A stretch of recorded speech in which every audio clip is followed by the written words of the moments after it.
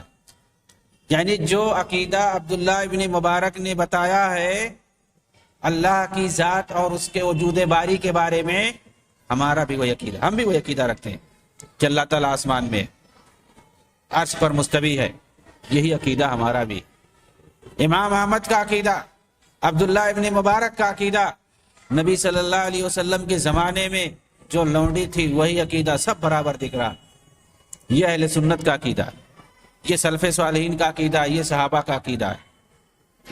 اس عقیدے سے جو دوسرا عقیدہ رکھتے ہیں وہ بھٹکے ہوئے ہیں، وہ گمراہ ہیں، انہوں نے نیا عقیدہ نکالا ہے اپنا، اور الگ الگ سب نام رکھ لیا ہے، سیدھا سیدھا نہ ہم کیفیت بیان کریں گے، نہ تصویر بیان کریں گے۔ یہ سب تو بعد میں آیا، اسی لیے انکار کرنا پڑتا ہے کہ ہم نہ یہ کہیں گے نہ یہ کہیں گے۔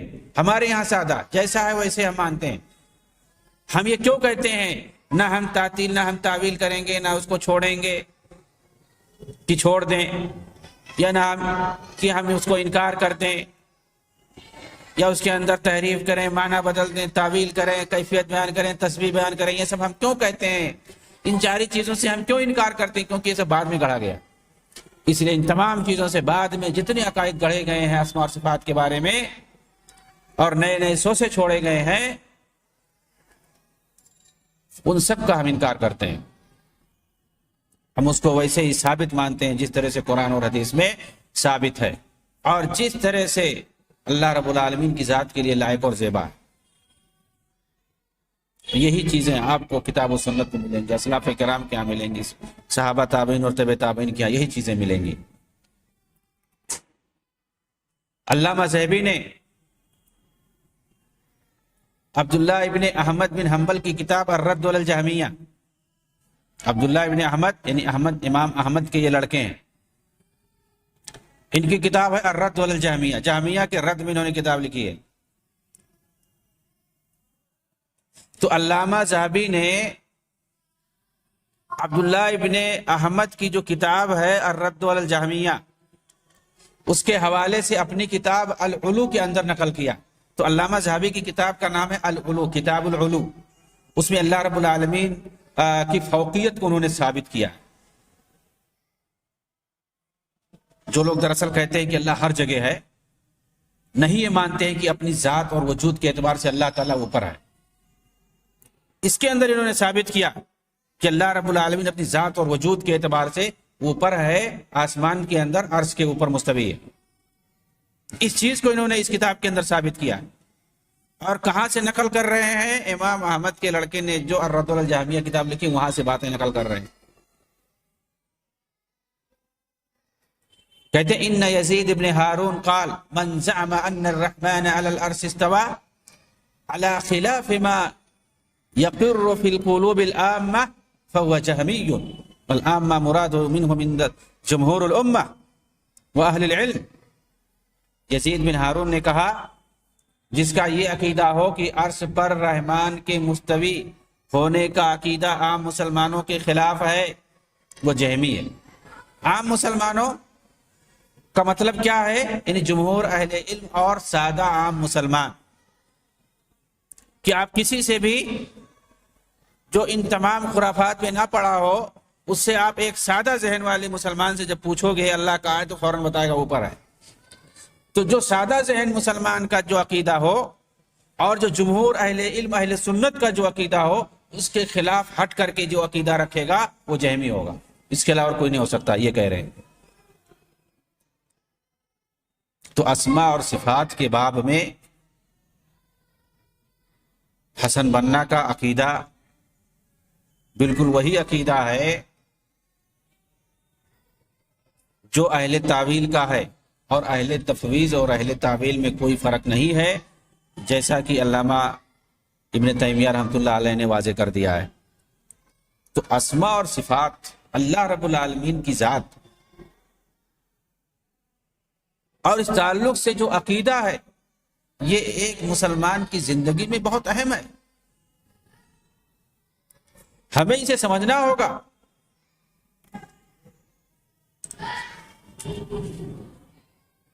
کہ اللہ رب العالمین کے اسماء اور صفات میں ایک مسلمان کا کیسا عقیدہ ہونا چاہیے۔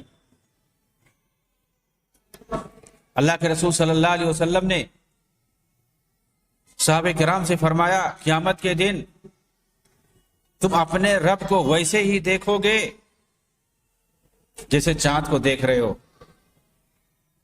صاف صاف دیکھ رہے ہو، اور کوئی بھیڑ نہیں ہے، سب لوگ دیکھ رہے ہو، دیکھنے میں کوئی تکلیف بھی محسوس نہیں ہو رہی ہے۔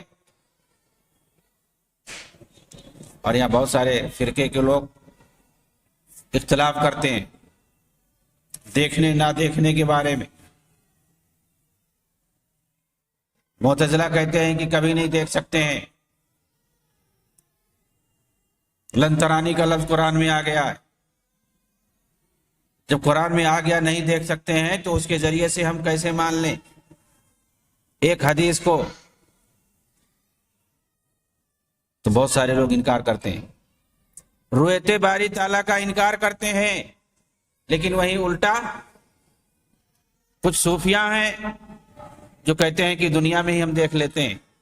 یہاں بہت سارے فرقے ایسے ہیں جو اللہ رب العالمین کے قیامت کے دن بھی دیکھنے کا انکار کرتے ہیں، آخرت میں بھی دیکھنے کا انکار کرتے ہیں،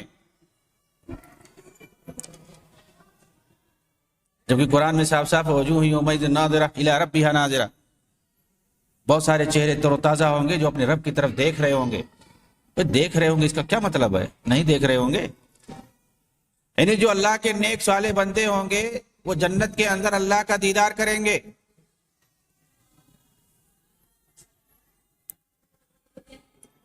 اللہ رب العالمین کا دیدار کریں گے، اس کو دیکھیں گے اس کے نیک بندے قیامت کے دن آخرت میں۔ سلف صالحین کا یہی عقیدہ ہے، اہل سنت والجماعت کا ہمارا یہی عقیدہ ہے کہ دنیا میں یہ ممکن نہیں ہے، لا تدرکہ الابصار وہو یدرک الابصار، نگاہیں اس کو نہیں دیکھ سکتی ہیں، یہ دنیاوی نگاہیں اس کو نہیں دیکھ سکتی ہیں، نگاہیں اس کا ادراک نہیں کر سکتی ہیں، اور وہ سب کا ادراک کرتا، ساری چیزوں کا وہ احاطہ کیے ہوئے ہے۔ حضرت عائشہ رضی اللہ تعالیٰ عنہ نے فرمایا کہ جو یہ کہے کہ اللہ کے رسول نے معراج کے موقع پر اللہ کو دیکھا تھا وہ جھوٹا ہے، کیونکہ اللہ تعالیٰ نے ایسا فرمایا۔ تو اہل سنت کا یہ عقیدہ ہے کہ دنیا میں کوئی نہیں دیکھ سکتا ہے، اور آخرت میں اللہ کے مومن بندے اس کو دیکھیں گے۔ تو دنیا میں نہیں دیکھ سکتے، صرف آخرت میں جنت کے اندر دیکھیں گے، یہ اہل سنت والجماعت کا عقیدہ ہے۔ اور بہت سے لوگ ہیں جو کہتے ہیں یہی دنیا میں دیکھیں گے، بلکہ کچھ لوگ تو دعویٰ بھی کرتے ہیں، جو صوفیہ خرافاتی صوفیہ۔ اب احیاء علوم الدین کے اندر جا کر کے پڑھ لیجئے، کتنے صوفیہ نے دعویٰ کیا کہ ہم اپنے رب کو دیکھا، میں نے خضر کو دیکھا، رب کو دیکھا، اس کو دیکھا، اس کو دیکھا، کس کو دیکھا؟ پوری کائنات کو دیکھا۔ ہانکتے ہیں کتنا، جتنا جھوٹ خرافات احیاء علوم الدین کے اندر پا جائیں گے آپ، اور کہیں نہیں پائیں گے آپ۔ ممکن ہے فضائل اعمال کے نام سے جو کتاب مشہور ہے چل رہی، اس میں بھی جھوٹ مل جائے۔ احیاء علوم الدین، اسی لیے سلف صالحین بہت سے لوگ اس کو کہتے تھے اماطۃ علوم الدین، دینی علوم کو مارنے والی یہ کتاب ہے، منکرات اور جھوٹی روایتوں کا پٹارا ہے یہ کتاب، عقل میں نہ آنے والی ساری باتیں اس کے اندر موجود ہیں، سب کو گڑھ کر کے۔ اور یہ کتاب جو ہے جیسا کہ میں نے بتایا تھا حسن بنا کے نزدیک سب سے پیاری تھی، اور اس کے لیے نہ جانے واقعی بھی گڑھ دیے، اس کو پھیلانے کے لیے، چھپانے کے لیے، تاکہ لوگ اس سے زیادہ دلچسپی رکھیں۔ خواب کے جو ہے واقعات گڑھ دیے کہ فلاں نے خواب دیکھا تھا، ایسا ہوا ایسا ہوا، تو خواب میں اس کو جبریل مل گئے تو جبریل نے لے جا کر کے ملا دیا اللہ کے رسول سے، تو اللہ کے رسول نے لے جا کر کے ملا دیا کس سے؟ ابو حامد غزالی سے، جو کتاب جس نے لکھی ہے احیاء علوم الدین۔ اب وہ غزالی کتاب لے کر کے بیٹھے ہوئے تھے، کتاب دے دیا اور اس کو سمجھا دیا تو کیسے کیسے لے جا کر کے خواب میں غزالی سے یہ مل جاتے ہیں، اور وہ بھی اللہ کے رسول کے ذریعے سے۔ کتاب کی اہمیت بتلانا مقصد ہے، تاکہ کتاب کو زیادہ سے زیادہ پھیلاؤ۔ اس کے لیے یہ لوگ قصے گڑھتے ہیں، خواب کے واقعے بتاتے ہیں جھوٹے جھوٹے، اور بعض روایتوں سے پتہ چلتا ہے کہ حسن بنہ تو اس کتاب کو شرح کرنے جا رہے تھے، اور کچھ لوگوں کو، اپنے ساتھیوں کو بلا کر کے اپنے گھر میں اس پر جو ہے درس بھی دے رہے تھے اور نوٹ کرا رہے تھے کہ لکھو اس سے۔ دین کے نام پہ سب سے خرافاتی اور بڑی کتاب، ضخیم کتاب یہ ہے، احیاء علوم الدین، اور اسی کے پیچھے پڑے ہوئے تھے کون؟ یہ حسن بنہ۔ تو آخر ان کے کیسے عقیدے رہیں گے؟ وہی جو خرافاتی وحدت الوجودی صوفیہ کے عقیدے ہیں، وہی سارے عقیدے ان کے تھے۔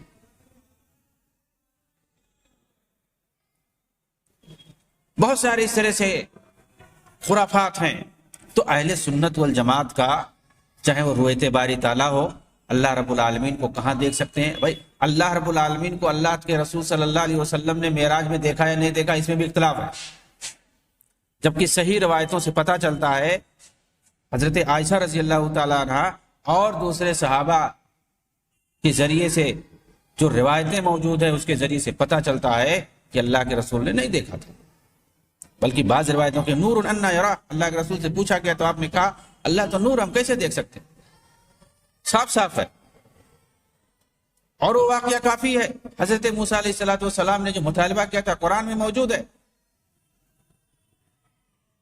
رب ارنی،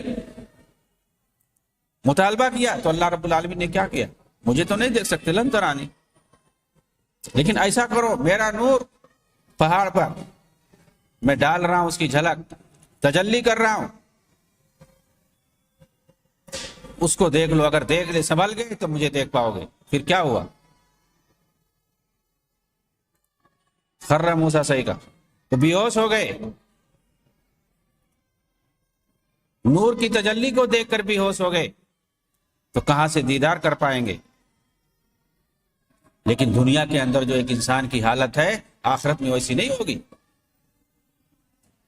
آخرت میں الگ ہوگی، وہاں سارا سسٹم الگ ہوگا، وہاں دنیاوی جیسے اوقات، زمان، وقت، مکان، یہ ساری چیزیں نہیں ہوں گی ایسی، وہاں کا سارا سسٹم الگ ہوگا، وہاں کی انسانی طاقت، قوت، ساری چیزیں الگ ہوں گی، وہاں کے بارے میں سارے نصوص موجود ہیں کہ وہاں اللہ رب العالمین کو لوگ دیکھیں گے، جو مومن بندے ہوں گے، اس کے جو صالح بندے ہوں گے وہ اللہ کا دیدار کریں گے۔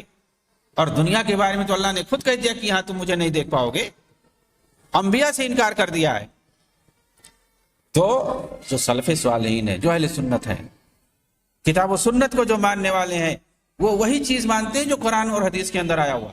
جہاں انکار ہے کہ نہیں دیکھ سکتے، وہاں مانتے ہیں نہیں دیکھ پائیں گے، اور جہاں ثابت ہے وہاں مانتے ہیں کہ دیکھ پائیں گے۔ لیکن جو فاسد عقیدے والے ہوتے ہیں، جو باطل عقیدے والے ہوتے ہیں، جو اپنے کچھ اغراض اور مقاصد اور اہداف کو حاصل کرنے والے ہوتے ہیں، عقیدے کے نام پہ، دین کے نام پہ، دعوت اور تبلیغ کے نام پہ ان کا مقصد ہوتا ہے دنیا کمانا، پیٹ پالنا، سیاسی اغراض کو حاصل کرنا، کرسی اور اقتدار کو حاصل کرنا۔ وہ لوگ جھوٹی باتیں بکتے ہیں، من گھڑت واقعے سناتے ہیں، خواب کی باتیں سناتے ہیں، لوگوں کو بہلاتے ہیں، پھسلاتے ہیں، جھنڈ اور بھیڑ اکٹھا کرتے ہیں۔ وہ لوگ باطل عقیدے کرتے ہیں اور بتاتے ہیں، ان کے عقیدے صحیح نہیں ہوتے ہیں، وہ کبھی کچھ کہیں گے، کبھی کچھ کہیں گے۔ لیکن جو کتاب و سنت پر چلنے والا ہوگا، وہ فوراً دیکھے گا قرآن اور حدیث میں کیا لکھا ہوا ہے، وہ فوراً سوال کرے گا صحابہ کرام نے کیا ایسا کیا تھا۔ دین کا معاملہ ہے، ہمیں دین کے معاملے میں نہیں آزادی ہے، ہمیں جو کچھ آزادی ہے دنیا کے معاملے میں آزادی ہے، بس رکاوٹ نہ ہو، شریعت کے اندر ممانعت نہ ہو، رکاوٹ نہ ہو۔ جس چیز پر پابندی ہے، جس چیز سے رکاوٹ ہے، اسے چھوڑ کر کے ہم آزاد ہیں، کچھ بھی کریں۔